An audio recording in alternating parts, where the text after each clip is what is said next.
I never would have took him as dangerous. I would have just took him as the thank you for the time that she gave me. Thank her for making me better. Thank her for everything that she's done in my life. Those were the words of a grieving husband who had just lost his family in one of the most horrifying ways imaginable. When deputies arrived at a home on Auble Moody Road in Wilmer during the early hours of April 20th, 2026, they expected a simple welfare check. Instead, they walked into a nightmare. Inside the house, 3 members of the same family were found murdered in separate rooms: a mother, her pregnant teenage daughter, and her 12-year-old son. Each had been killed differently. The home was torn apart, yet in the middle of the horror, an 18-month-old baby girl was found alive and completely unharmed. Investigators called the scene one of the most disturbing they had ever seen. But what made it even more chilling was this: there were no signs of forced entry. Whoever did this wasn't a stranger. They were someone the family trusted, someone who had been inside that house almost every day for nearly a year. So how did someone so close to the family become the person who destroyed it? Before everything, this video is dedicated to Lisa, Keziah, and TJ, not for how they died, but for who they were. Their story deserves to be told with the care and dignity that was stolen from them on April 19th. To understand this case, you first have to understand where it happened. Wilmer is an unincorporated community in Mobile County, Alabama, about 11 miles northwest of Mobile itself, tucked along rural roads lined with pine trees and modest homes. It is not a place that makes the news often. People there tend to know their neighbors. They look out for each other. They trust the people who become a regular part of their lives. That trust, in this case, was used as a weapon. Lisa Gale Fields was 46 years old and lived on Auble Moody Road with her 2 children, her 17-year-old daughter, Keziah Ariana Luker, and her 12-year-old son, Thomas Cordell Jr., known to everyone who loved him simply as TJ. Lisa's husband, Nathan Fields, worked on the Alaskan pipelines, one of those jobs that takes a man far from home for stretches at a time. He was in Alaska when the murders happened. He had spoken to Lisa as recently as 6:21 in the evening on April 19th, the same day she was killed. Everything had seemed completely normal. Now, Lisa was described by everyone who knew her as the most giving, loving person they had ever met. A woman who had dedicated her entire life to her children, who measured her own happiness entirely by theirs. 17-year-old Keziah Ariana Luker was already a mother. Her first daughter, the 18-month-old who would be found alive in that home on the morning of April 20th, was her whole world. And she was 8 months pregnant with her second child, a baby girl she had been excitedly preparing to welcome. According to her obituary, Keziah was spontaneous. She had a word of love for everyone she encountered. She wanted to be a nurse when she grew up. She had both the compassion and the steadiness for it, the kind of young woman who made people around her feel cared for without even trying. Her boyfriend, Damian Luker, worked offshore. The two were building a life together in the way that young couples do, imperfect and earnest and full of forward-looking hope. TJ, Thomas Cordell Jr., was 12 years old. His obituary described him as a pure soul. He loved video games and music, the universal languages of 12-year-olds everywhere. His mother's friend described him as just like Lisa, sweet, loving, and kind. He kept to himself in the way that gentle children do, not because he was unhappy, but because he was content. He was the kind of kid who made adults around him feel that the world might turn out okay. These are the 3 people who were killed on the night of April 19th into the early hours of April 20th, 2026. A mother, a teenage girl on the edge of a new chapter of her life, a boy with his entire future ahead of him. And they were not alone. The man who would allegedly do this to them was someone who had sat in their living room. Someone who had, according to Nathan Fields, picked up Keziah's baby daughter and talked to her and loved on her. A man who was considered by every visible measure a friend. On the night of April 19th, Keziah's boyfriend Damian was offshore at work when he noticed something unusual on the Life 360 app on his phone. Life 360 is a location-sharing application that families and couples use to keep track of each other's whereabouts, the kind of tool that offers a particular peace of mind when a loved one is home alone with children. Damian could see Keziah's phone activating. He tried to call her, but she didn't answer. He tried again, but then again, nothing. With his concern growing, Damian called his father and asked him to go check on the family. This is the detail that is almost too heavy to sit with. Keziah's own phone, moving in the dark, long after she should have answered it, became the signal that something was wrong. The very technology meant to provide reassurance became the first indication that it was already too late. Damien's father arrived at the house on Auble Moody Road, stepped inside, and found the scene that would send Mobile County into a state of shock. He grabbed Keziah's 18-month-old daughter, who was uninjured and alive, and called 911. Deputies arrived at approximately 2:30 in the morning of April 20th. What they found was 3 victims, each in a different room, each with their hands zip-tied behind their backs, each killed in a different manner. Lisa Fields had been stabbed and had her throat cut. 12-year-old TJ's throat had been cut so deeply that the wound was nearly decapitating. Keziah, 8 months pregnant, had been shot. Her unborn baby girl did not survive either. The house had been ransacked, drawers had been pulled out, rooms had been searched. Someone had been looking for something, and they had gone through this family's home methodically while doing what they did to these people. Sheriff Birch, speaking at a news conference the following day, chose his words carefully. He described the scene as brutal. He described the community as deserving of answers. He said he believed initially that more than one person may have been involved because of the sheer difficulty of subduing and restraining 3 people in separate rooms. That detail alone told investigators they were dealing with either multiple perpetrators or a single individual of considerable deliberate capability. Within days of the discovery, Nathan Fields flew home from Alaska. He had been working the Alaskan pipelines when his wife and children were killed. In an exclusive interview with WKRG News 5, he spoke publicly about what he believed and what he feared. I was supposed to protect them. I was supposed to be there for them. They killed our babies. They killed my wife. Nathan told investigators and later the press that whoever had done this was someone the family knew well, someone who came to their house regularly. Whoever it was someone that came over to the house on a regular, someone who was jealous of the progress in life that we were making. The part that kills me is knowing that they were afraid, is knowing that they were scared. And whoever did this knew us. He also addressed something that had been circulating online in the days after the murders, speculation that his own criminal past may have been connected. Nathan Fields was transparent about it. He confirmed that in 2018, he had been arrested in Texas and had been affiliated with a cartel. He did not minimize it or hide from it, but he was also clear he did not believe this was connected to that. Sheriff Birch agreed, saying Nathan had been forthcoming about his history and that investigators believed there was sufficient distance between that past and the events of April 19th.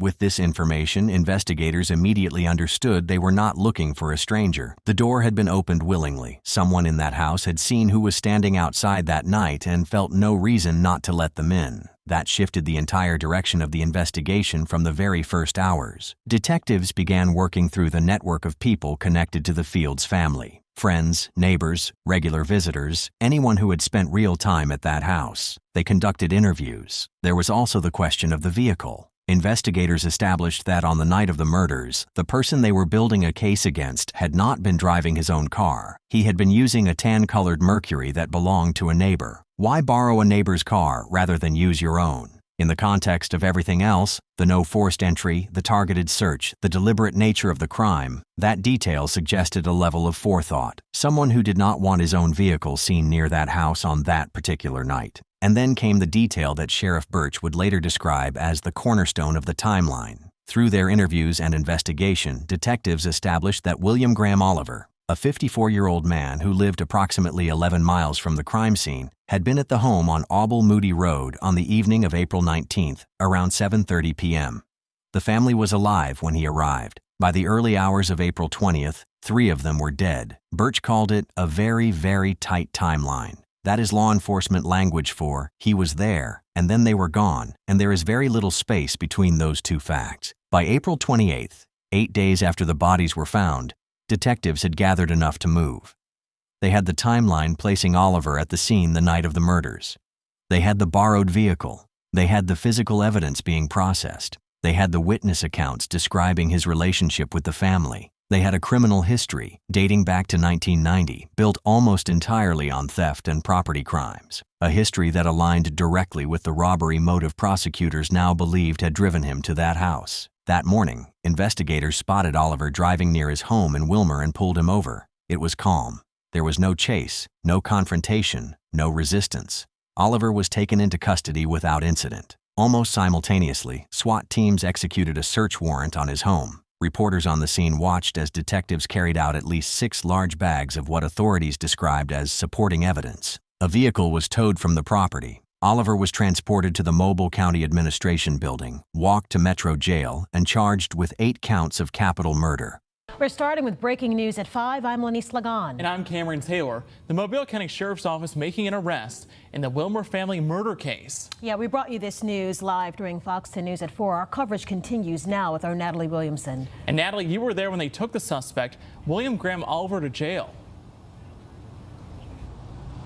Yeah, I was, Lenise and Cameron, and he walked right down this railing right here just a few minutes ago. And Mobile County Sheriff Paul Birch confirmed Oliver has now been charged with 8 counts of capital murder in connection to the death of Keziah Luker, who was pregnant, Thomas Cordell Jr., and Lisa Fields. Now, Birch says Oliver said he did know, I'm so sorry. William Graham Oliver was, by the account of Nathan Fields and others who knew the family, a regular presence at the house on Auble Moody Road. He had been coming around for approximately a year. He was not a distant acquaintance or a neighbor they waved to from the driveway. He was someone who sat in their home, who knew their routines, who had, according to Nathan, shown genuine affection for Keziah's baby daughter. Now, Oliver had a criminal history in Mobile County dating back to 1990. His prior charges were primarily property and theft related, including a first-degree theft of property charge in 2020. With no prior violent offenses on record, he was, in the eyes of the community, a familiar face without a violent reputation.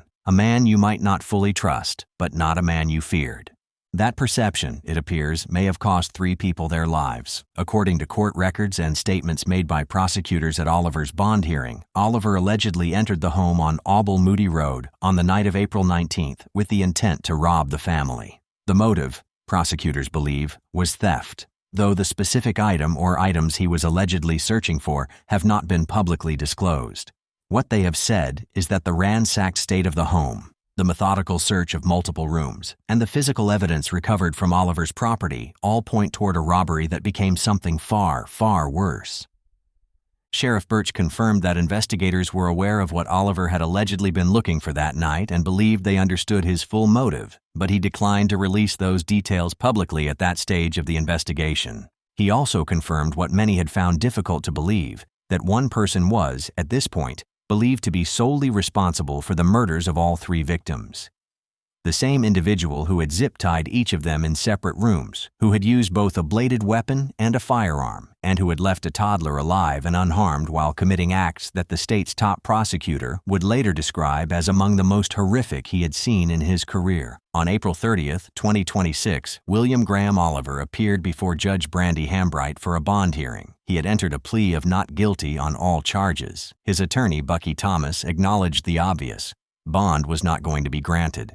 The 8 capital murder counts that Oliver faces break down as follows: 1 count for the murder of 2 or more persons, 4 counts of capital murder committed during a burglary, 2 counts of capital murder of a child under the age of 14, which covers 12-year-old TJ, and 1 count of capital murder committed in the presence of a child, which relates to Keziah's 18-month-old daughter, who was present in the home during the murders. The 4 counts tied to burglary are significant. They reflect the prosecution's theory that Oliver entered the home that night with criminal intent, that robbery was the underlying motivation. And under Alabama law, a murder committed in the course of a burglary qualifies as capital murder regardless of premeditation.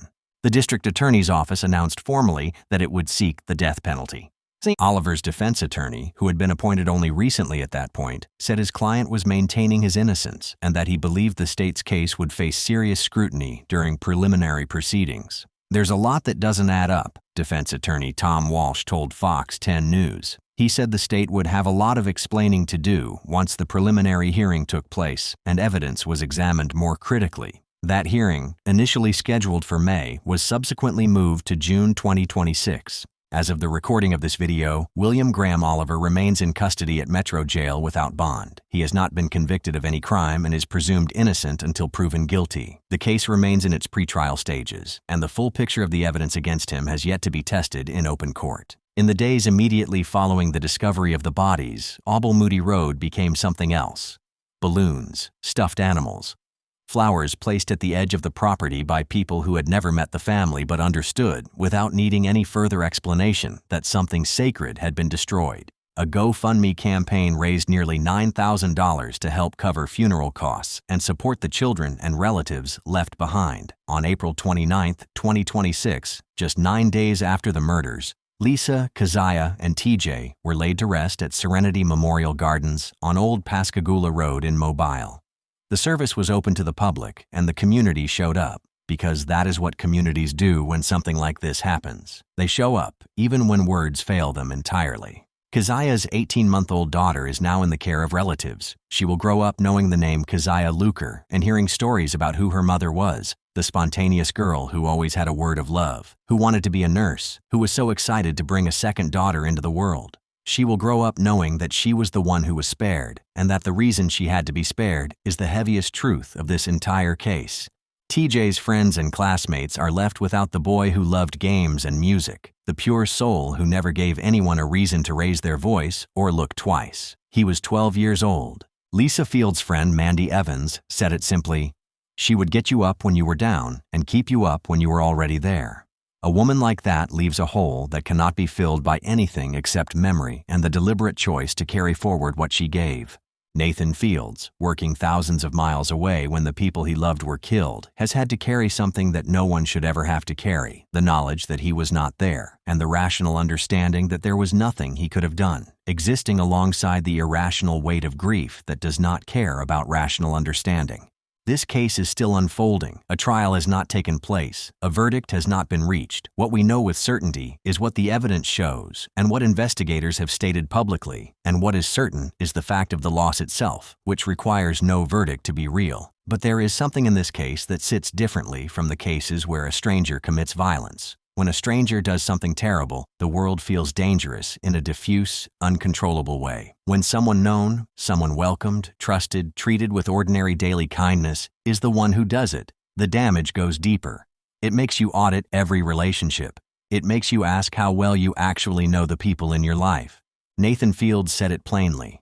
Someone who was jealous of the progress in life that we were making. The Fields family, by his account, had been building something. They were moving forward. And the man who allegedly walked through their door that night had been watching that progress, had been close enough to it to feel something twisted in response to it. That detail, the everyday, unremarkable nature of Oliver's presence in that home, is what makes this case so hard to look at directly. He was not a monster lurking in the dark. He was the man who came around, the one they knew, the one they had no particular reason to fear. Lisa Gale Fields was 46 years old. She was the most giving, loving person in every room she entered. She dedicated her life to her children, and she deserved to see them grown. Keziah Ariona Luker was 17 years old. She was about to become a mother for the second time. She wanted to be a nurse. She had decades of life ahead of her, and a daughter who needed her. Thomas Cordell Jr. was 12 years old. He was a pure soul who loved music and games, and who was, by every measure, just getting started. And the baby girl Keziah was carrying, who never had the chance to be named in the way a living child is named, deserves to be counted too. 4 people died on Auble Moody Road. 4 lives were taken. And 1 baby girl, 18 months old, sat in a room in that house and survived, and will carry the weight of that survival for the rest of her life. Remember their names. Say them out loud. Lisa, Keziah, TJ. If this case affected you, leave a comment below. Share this video so that a family in Wilmer, Alabama knows that the rest of the world did not look away. And as always, hold the people you love a little tighter tonight. Thank you for watching.